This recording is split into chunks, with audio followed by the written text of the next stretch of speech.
wrote to Congressman Womack regarding the IRS situation and strongly suggested that we disband the IRS. What would you do in this situation? Absolutely. I think over the last 100 years, specifically in 1913, we saw two major infringements upon our life, liberty, and property. One being the IRS that can levy income tax. They basically say with an income tax that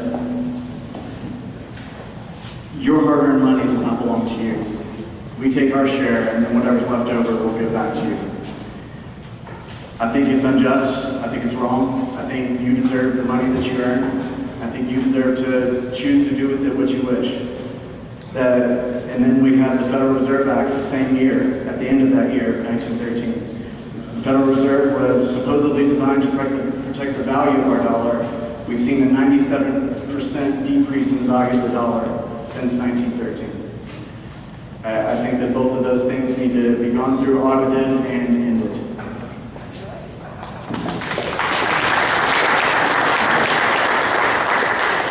I went to the town hall meeting in Rogers with Steve, and I've respected Steve for years. He's a good man. But,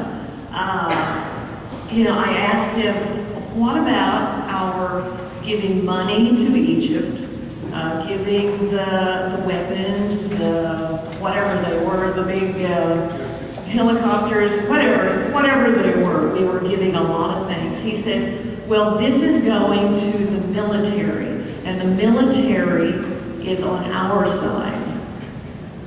And, whenever you ask him anything, he turns it around, and it sounds good. And he said, I never helped there be a tax increase in Rogers. Well, he didn't lower the taxes.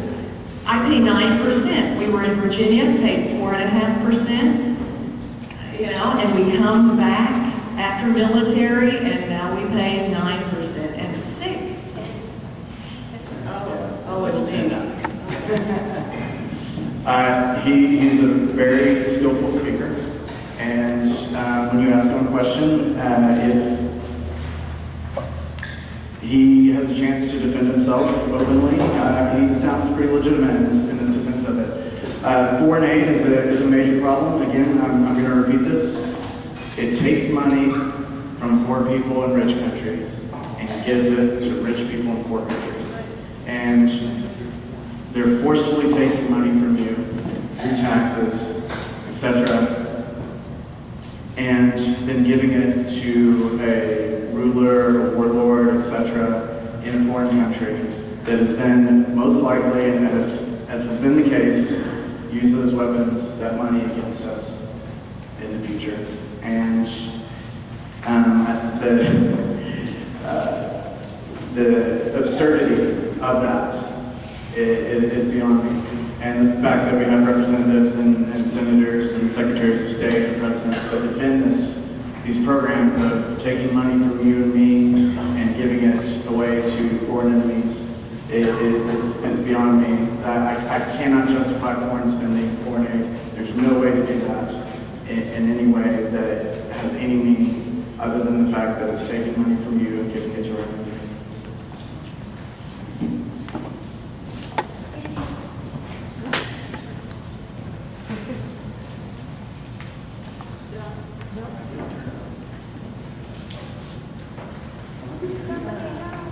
Talk loud, baby.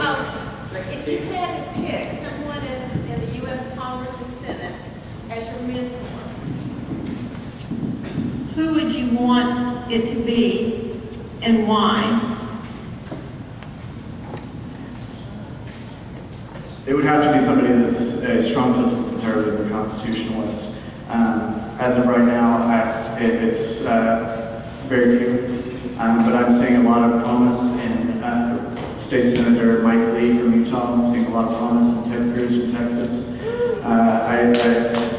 I go back and forth with Rand Paul. I've seen some really good things from him, and then he speaks over himself at once, and I was a little bit concerned about that, but I really respect Mike Lee, and and Ted Cruz, and the grilling that they've given Eric Holder and Dianne Feinstein in the Senate committees. They know what they're talking about. They love the Constitution. They love this country, and I respect the heck out of that.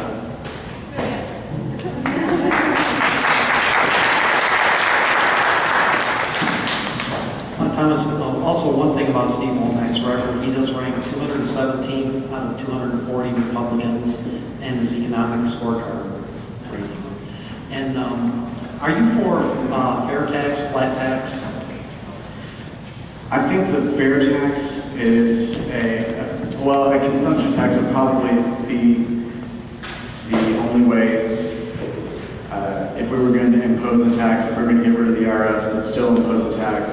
The fair tax is a consumption tax where if you're spending money on things that are not necessary goods, then that's how the funding would come from.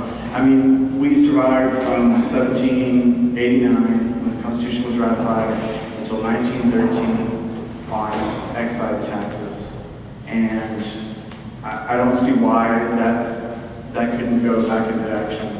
It's the same amount of funding, and everything that we're giving to the IRS right now is going directly to the debt. It's not going to government programs. It's not going to help anything right now. So I think that a consumption tax is a fair, hence the name, right? The fair tax. Anything beyond necessary goods, I think that's at least an idea to be considered. However, again, that is taking money from people, and we would need to definitely evaluate the legitimacy of any claim that we have on anybody else's property.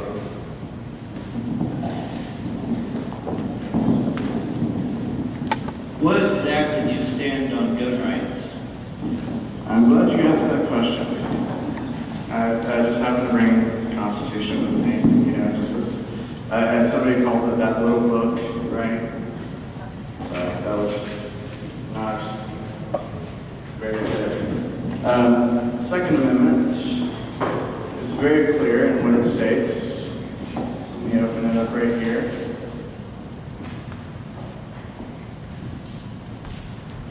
Sorry, I should have had this marked. A well-regulated militia being necessary to the security of a free state, the right of the people to keep and bear arms shall not be infringed. It's clear from the wording here. The right of the people to keep and bear arms shall not be infringed. That means that right pre-exists the Constitution's protection of it. The right to keep and bear arms is your right to protect and defend yourself.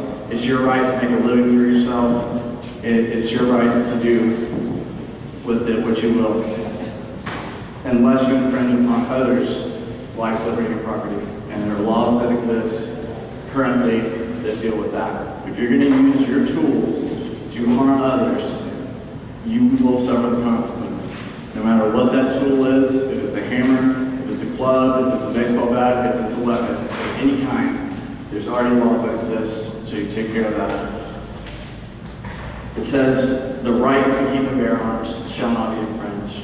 That right is yours. The government is not supposed to infringe upon it.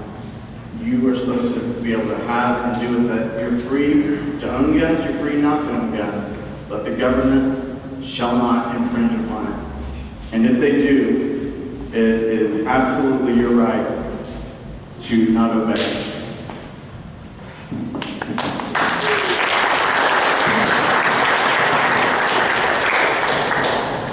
Thomas, you going to be around for a little bit afterwards? I don't know if there's any other questions. Anybody burning desires? On the guns? Got questions? Yeah.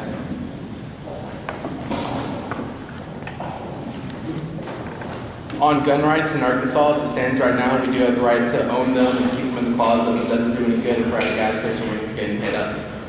So would Arkansas become a open carry state, or do we still have to pay hundreds of dollars to get a concealed carry in order to actually exercise our right to keep and bear arms?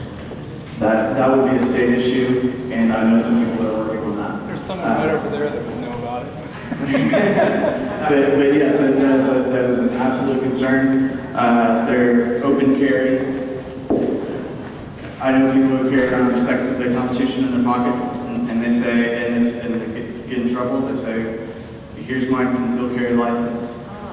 Here's my concealed carry license. It says the right to keep and bear arms shall not be infringed. And if someone is doing that, they're breaking the Constitution, and they have a choice whether or not to uphold unconstitutional laws. So if the police officer does that, again, they need to evaluate where they stand on the Constitution. Currently, the state law is what you said it is, and I know that there are many in the state Congress and the state Senate that are working to repeal the gun laws that currently exist. Currently, there is a large company in this area that tends to fund politicians and campaigns or help fund them. And maybe it has funded Womack, I'm not sure. But the question is, how are you going to handle a large company that says, we want you to carry the internet tax or another tax, or we will not fund you and we won't talk to you in a positive manner, and we'll see that someone runs against you? I know exactly what you mean. I know exactly the reference you're making here. And I think the internet tax is unfair. I think that the idea that you have to, because essentially an internet tax is a double tax. It's a tax on top of the current tax that already exists. You don't have to pay it when you purchase it on the internet, but built into that cost are corporate taxes, built into that cost are shipping and handling fees, which the person delivering your package increases their price to be able to deal with the taxes that they have to pay to operate in business. So, it is essentially a double tax.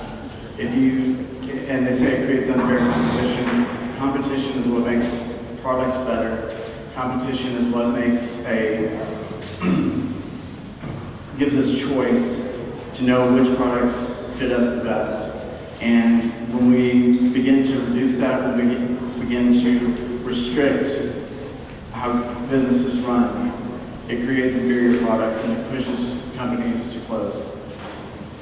Those that can't compete with government regulations that are too small to be able to handle those things.